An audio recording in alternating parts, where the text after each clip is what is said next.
Hello everyone, how are you all? I hope you all are doing well. So today in this video we are going to talk about the concept of paradigm.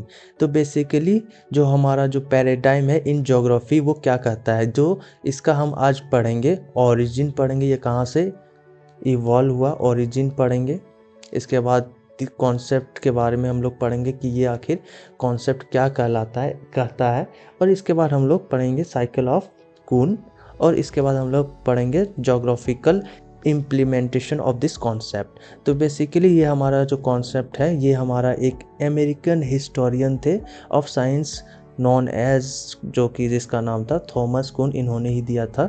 In the year 1962 में इन्होंने ये concept दिया, concept of paradigm, and postulated a very important theory about the growth and development of science. Basically this concept was related to the field, to the discipline of science, but ये इस science field को basically geography में भी implant किया गया।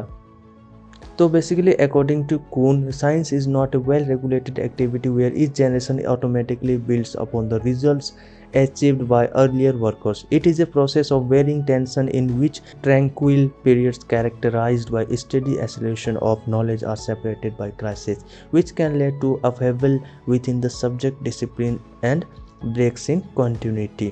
तो basically ये हमारा जो पैराग्राफ है वो हमारा जो कॉन्सेप्ट ऑफ पैराडाइम है उसके बारे में एक छोटा सा इंट्रोडक्शन है। कि जो मान लो यहाँ पे एक पैराग्राफ में हम ये जो पैराग्राफ बताना चाहते हैं वो मैं बताऊंगा सिंपल वर्ड में। तो बेसिकली अब हमारे जो जनरेशन, जो हमारे पूर्वज थे, उन्होंने एक साइंस जो एक कॉन्सेप्ट को डेवलप किया।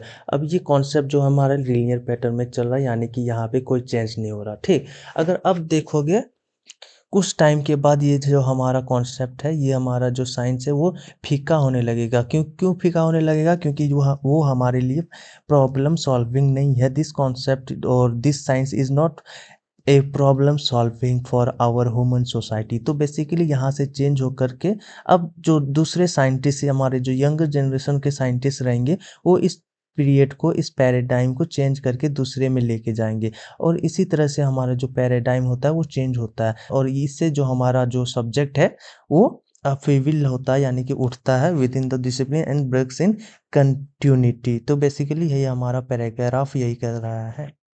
इन ऑर्डर टू एलुसिडेट, यानी कि टू मेक समथिंग ईजियर, इसका मतलब होता है this process of development of science Kuhn prepared a model which he termed as the paradigm of science. Basically उन्होंने कुन ने एक मॉडल प्रिपेयर किया, पैराडाइम ऑफ साइंस, और इस he defines the paradigm as, यहाँ पे बेसिकली जो हमारा पैराडाइम का डेफिनेशन दिया गया कि यूनिवर्सली रिकॉग्नाइज साइंटिफिक अचीवमेंट्स, जितने भी सारे scientific achievements that for a time provide model problems and solution to a community of practitioner. तो बेसिकली ये हमारा मॉडल्स था, वो scientific achievements that turned into models and they provide solutions and problems to a specific community of practitioner। तो basically हमारा जो concept of paradigm है इसका प्रॉपर डेफिनेशन यही हो जाएगा। तो अब हम लोग नेक्स्ट पढ़ेंगे साइकिल ऑफ कून के बारे में। बेसिकली ये हमारा जो साइकिल है वो कून ने दिया था। किस में दिया था? The structure of scientific revolution में। इसी में basically the concept of paradigm है, paradigm was emerged for the first time. तो ये जो है एक रिसर्च पेपर है जो कि 1962 में पब्लिश हुआ था, और इस रिसर्च पेपर में बेसिकली कून ने पैराडाइम के बारे में बताया था। रिसर्च पेपर में बेसिकली एक पैराग्राफ ये भी था कि द कून साइकिल, यानी कि हम लोग कून साइकिल के बारे में अभी पढ़ेंगे। The steps of the Kuhn cycle. Basically जो हमारा कून साइकिल है, आप यहाँ देख सकते हैं डिफरेंट डिफरेंट स्टेजेस में डिवाइड किया गया है, और ये डिफरेंट डिफरेंट स्टेजेस का डिफरेंट डिफरेंट जो है वर्क है। तो बेसिकली जो हमारा फर्स्ट स्टेज हो जाता है वो हमारा प्री साइंस स्टेज हो जाता है, प्री साइंस पीरियड हो जाता है। इसमें जो है the field has no workable diagram to successfully guide its work. तो बेसिकली इसमें प्री साइंस एरिया में सिर्फ और सिर्फ हाइपोथेसिस रहते हैं एंड एजम्पशंस रहते हैं। बेसिकली यही रहता है इस पीरियड में, और इसमें प्रॉपर साइंस नहीं रहता। फिर हमारा जो सेकंड स्टेज आता है नॉर्मल साइंस, यानी कि हमारा जो सेकंड स्टेज आ गया normal science. The normal science steps where the field has a scientifically based model of understanding a paradigm that works। अब देखो यहाँ पे नॉर्मल साइंस में जो इंक्लूडेशन होता है, पहले हाइपोथेसिस था, एजम्पशंस था, और उस ये जो हमारा फेस है वो प्री साइंस फेस है, और इस फेस के बाद हमारा जो आता है वो होता है इंक्लूडिंग मॉडल, यानी कि जो स्टेटमेंट है वो देने स्टार्ट हो गया था। Hypothesis are changing into theories through by proving their respective statement. तो उस प्रूफ जो स्टेटमेंट दिया था उस स्टेटमेंट को प्रूव करने के लिए वो मॉडल प्रिपेयर किए गए थे, साइंटिफिक मॉडल जो कि बेस्ड था साइंस के ऊपर, यानी कि टोटली लीगल मॉडल था। अब इसके नॉर्मल साइंस के बाद हमारा जो आता है वो हमारा फेस आता है मॉडल ड्रिफ्ट का। बेसिकली मॉडल ड्रिफ्ट में होता है क्या, the model of understanding starts to drift, यानी कि जो हमारा ड्रिफ्ट यानी कि फिसलने लगता है, यानी कि हमारे जो है उस मॉडल में क्रिटिसिज्म फेस करने करने लगे, और due to accumulation of anomalies phenomena the model can not explain. तो बेसिकली यहाँ पे बताया जा रहा है कोई भी साइंस है, कोई भी स्टेटमेंट है, ठीक, उसमें मॉडल है, उस मॉडल में अगर हम लोग through that model we can not solve our human problems और सॉल्यूशन ऑफ आवर प्रॉब्लम्स, तो इस वजह से उसका क्रिटिसिज्म होता है, और इस क्रिटिसिज्म के बाद बाद जो है एक रिवोल्यूशन होता है, एक क्राइसिस आता है, ठीक। अब उसी को हम लोग नेक्स्ट फेज में पढ़ेंगे। उस क्रिटिसिज्म के बाद हम लोग जो जो हमारा जो वो मॉडल जो था, वो हमारा जो प्रॉब्लम है वो can not explain that our problem और सॉल्यूशन नहीं प्रोवाइड कर रहे थे, और इसी के वजह से वहाँ पे एक होता है क्राइसिस आता है, और model and that this is the third stage. तो इसमें होता है model crisis, the model drift becomes so excessive, the model is broken. अब देखो जो क्राइसिस होता है, क्रिटिज्म होता है, इस क्रिटिज्म्स के वजह से ये पूरा का पूरा मॉडल जो है वो टूट जाता, वो सर्वाइव नहीं कर पाता। It can no longer serve as a reliable guide to problem solving, यानी कि ये जो हमारा मॉडल है वो कोई काम का नहीं, वो हमारे प्रॉब्लम्स को सॉल्व नहीं कर पाए। Attempt to patch the model up to make it work fail, the field is in anguish, यानी कि जो हमारा सबसे पहले प्री साइंस एरा था, जहाँ पे हाइपोथेसिस एंड एजम्पशंस लिए गए, और उसके बाद हमारा जो साइंस रिलेटेड मॉडल्स प्रिपेयर किए, और उस मॉडल्स को प्रिपेयर करने के बाद वो मॉडल नीचे आने लगा, वो ड्रिफ्ट होने लगा, और उस ड्रिफ्ट होने की वजह से वहाँ पे क्रिटिज्म फेस करना पड़ा, क्राइसिस फेस करना पड़ा उस मॉडल को। अब क्राइसिस फेस करने के बाद जो होता है वो हमारा होता है रिवॉल्यूशन, मतलब क्रांति आती है। मॉडल रिवॉल्यूशन बेसिकली कहता है कि when serious candidates for a new model emerge, यानी कि यहाँ पे हमारा जो पैराडाइम है वो चेंज हो रहा है, यानी कि जो हमारा न्यू मॉडल है वो इमर्ज होने लगा है। It's a revolution because the new model is so radically different from the old one. तो बेसिकली यहाँ पे हमारा जो सबसे पहला न्यू मॉडल आएगा जो कि पूरे के पूरे तरीके, जो कि ये पुराने जो मॉडल है हमारा वो टोटली डिफरेंट रहेगा, और इसमें टोटल जो पोस्टुलेशन रहेगा वो टोटली डिफरेंट रहेगा। तो इसमें जो हो जाता है different from the old one. अब लास्ट स्टेज आता है हमारा पैराडाइम चेंज। अब इसके बाद हमारा होता है पैराडाइम चेंज। अब जो हमारा न्यू मॉडल आ गया, उस मॉडल में बेसिकली जो हमारा पैराडाइम है वो चेंज हो गया, वो शिफ्ट हो गया। तो बेसिकली फिफ्थ स्टेज है ये, a single new paradigm emerge, यानी कि जो हमारा न्यू पैराडाइम है वो इमर्ज हो गया, and the field changes from the old to a new paradigm. When this step ins the new paradigm becomes the new normal science and the Kuhn cycle is complete. तो basically जो हमारा ये paradigm जब change हो जाएगा वो एक नया नॉर्मल साइंस बन जाएगा। अब नॉर्मल साइंस के बाद फिर से इसका क्रिटिज्म होगा, मॉडल ड्रिफ्ट होगा। मान लो एक कोई थियोरी आया, उसका भी क्रिटिज्म होगा ही कभी ना कभी, तो फिर से इसका नॉर्मल साइंस फेज में आएगा, और नॉर्मल साइंस के बाद फिर से ये मॉडल ड्रिफ्ट फेज में जाएगा, फिर से इसका क्रिटिसिज्म होगा, उस क्रिटिसिज्म के बेसिस पे मॉडल क्राइसिस फेस करने पड़ेंगे, फिर से इसके बाद एक मॉडल रिवोल्यूशन होगा, और वहाँ पे नया मॉडल इमर्ज होगा, और फिर से हमारा जो है पैराडाइम चेंज होते रहेगा। तो ये बेसिकली डायनेमिक इन नेचर है, मीन्स चेंजेबल है, साइक्लिक है। तो बेसिकली यही हमारा है पैराडाइम शिफ्ट, इसी को हम लोग कहते हैं पैराडाइम शिफ्ट। तो this face was goes through 6 different stages. और ये बेसिकली याद कर लेना, अगर ये आप पैराडाइम चेंजेस के पैराडाइम शिफ्ट के ऊपर अगर आपको ज्योग्राफी में क्वेश्चन आए तो आप ये डायग्राम बना कर देना।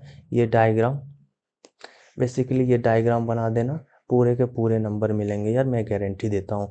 तो अब हम लोग पढ़ेंगे ये जो कून साइकिल है वो ज्योग्राफी में, कून्स थ्योरी है वो ज्योग्राफी में इम्प्लीमेंट किया गया था बाय हेनरिक सेन इन 1973। तो बेसिकली कून साइकिल जो थ्योरी है वो 1962 में इमर्ज हुआ और 1973 में हेनरिक सेन ने इसको ज्योग्राफी में इम्प्लीमेंट किया। तो बेसिकली इसमें भी बेसिकली कून साइकिल की तरह ही डिफरेंट डिफरेंट फेसेस रहते हैं, डिफरेंट डिफरेंट स्टेजेस रहते हैं। पहला जो स्टेजेस रहता है हमारा वो प्री पैराडाइम फेस रहता है, इसके बाद हमारा जो होता है प्रोफेशनलाइजेशन में होता है, इसके बाद पैराडाइम फेस 1 बनता है। फिर जो हमारा होता है रिवॉल्यूशन होता है, क्राइसिस फेस आता है विथ रिवॉल्यूशन, यानी कि क्राइसिस यहाँ बेसिकली वहाँ पे क्राइसिस फेस अलग था, रिवॉल्यूशन अलग था, बट यहाँ पे सेम है। तो बेसिकली क्राइसिस फेस आता है जिसमें रिवॉल्यूशन होता है और न्यू मॉडल प्रिपेयर होता है, और न्यू मॉडल प्रिपेयर होने के बाद फिर से जो हमारा है एक न्यू पैराडाइम बनता है। तो ये बेसिकली हमारा जो है कॉन्सेप्ट है वो साइक्लिक में होता है। ये हमारा कॉन्सेप्ट साइक्लिक में होता है, ये चेंज होते रहता है। तो पहला फेस में अब यहाँ पे देख सकते हो, ये हमारा प्री फेस एरा है, ये हमारा प्री फेस एरा है, और इसमें हमारा प्रोफेशनलाइजेशन यानी कि साइंस का इम्प्लीमेंटेशन हो गया और उस थियोरी को, उस मॉडल को प्रूव कर दिया गया थ्रू साइंस। अब वो जो मॉडल प्रूव हो गया वो पैराडाइम बन गया, और उस पैराडाइम में बेसिकली क्राइसिस हुआ। उस पैराडाइम में जो हमारा ह्यूमन प्रॉब्लम्स होते हैं उसको वो मॉडल सॉल्व नहीं कर पाया, और इसी के चलते वहाँ पे क्रिटिसिज्म फेस करना पड़ा उस मॉडल को बाय द रिस्पेक्टिव साइंटिस्ट और the geographers of that period. उस फेस को हम लोग कहते हैं क्राइसिस फेस। और उस क्राइसिस फेस के बाद हमारा जो पैराडाइम है वो चेंज हो जाता है, यानी कि न्यू पैराडाइम आता है। तो उस न्यू पैराडाइम में बेसिकली जो हमारा एक new totally new model prepare होता है। तो बस यही है साइक्लिक बिहेवियर ऑफ पैराडाइम, इसमें चेंज होते रहेगा। अब हम लोग ग्राफ थ्रू ग्राफ हम लोग पढ़ेंगे। तो बेसिकली ये हमारा हो गया एक पैराडाइम हो गया जहाँ पे नॉर्मल साइंस एरा है। अब इसमें जो है तुरंत अपलिफ्टमेंट हो गया, यहाँ पे एक पैराडाइम बन गया। यहाँ पे एक पैराडाइम था, अब यहाँ पे क्राइसिस हुआ, डाउनफॉल हुआ, और उस डाउनफॉल के वजह से एक नया पैराडाइम बन गया। ये हमारा हो गया सेकंड पैराडाइम, ये हमारा फर्स्ट पैराडाइम हो गया, ये हमारा सेकंड पैराडाइम हो गया। अब सेकंड पैराडाइम में भी तो डाउनफॉल होगा ना, अब फिर से यहाँ पे थर्ड हमारा पैराडाइम बन गया, ये हमारा थर्ड पैराडाइम हो गया।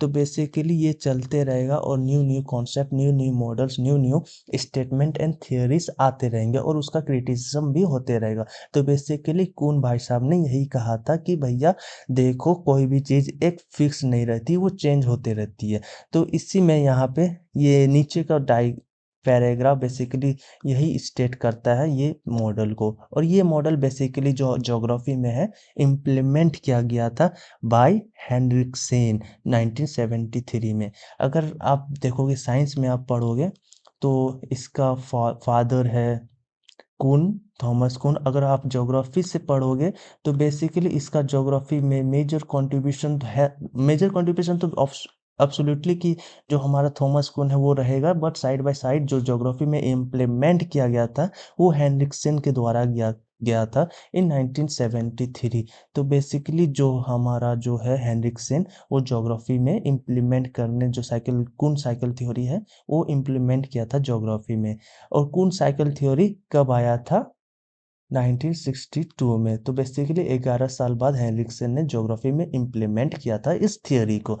तो बेसिकली जो हमारा ये कॉन्सेप्ट है पैराडाइम का, ये बस यही कहलाता है कि एक पैराडाइम रहेगा, एक पैराडाइम रहेगा, और उस पैराडाइम को एक क्राइसिस फेस करने पड़ेगा, उसके वजह से एक डाउनफॉल होगा उस सब्जेक्ट में, और फिर उस डाउनफॉल की वजह से जो डिफरेंट डिफरेंट स्कॉलर्स रहेंगे वो दूसरे सब्जेक्ट्स में चल जाएंगे, सॉरी दूसरे स्टेटमेंट, दूसरे एजप्शंस करने लगे, और उसको प्रूफ करने के चक्कर में और एक पैराडाइम बन गया, और एक पैराडाइम बन गया तो ये हमारा हो जाएगा पैराडाइम। अब इस पैराडाइम को भी कभी ना कभी क्राइसिस फेस करना पड़ेगा, डाउनफॉल फेस करना पड़ेगा, और दो जो अलग अलग स्कॉलर्स आएंगे वो एक फिर से एक नया पैराडाइम क्रिएट करेंगे। तो ये बेसिकली चेंजेबल होता है, डायनेमिक होता है। ये हमारा जो हो जाएगा ये हमारा चेंजेबल रहेगा, साइक्लिक रहेगा। इसी को हम लोग पैराडाइम शिफ्ट भी कहते हैं। यह अगर पैराडाइम शिफ्ट अगर देखा जाए, इसी को कहते हैं पैराडाइम शिफ्ट इन ज्योग्राफी।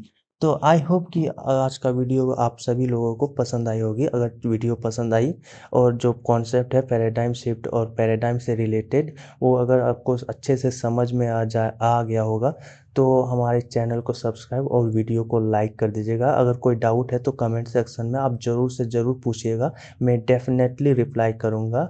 और अगर ऐसे ही रिलेटेड जो कॉन्सेप्ट, ज्योग्राफिकल कॉन्सेप्ट रिलेटेड अगर वीडियोस आपको देखने, तो हमारे चैनल में आप ऑलरेडी अवेलेबल है। मैं लिंक डिस्क्रिप्शन में दे दूंगा और प्लेलिस्ट सेक्शन का भी लिंक दे दूंगा, आप वहाँ जा करके चेकआउट कर लेना हमारे different videos on human geography in human concept in geographical concept. तो गाइज आज के लिए बस इतना ही। Thanks for watching.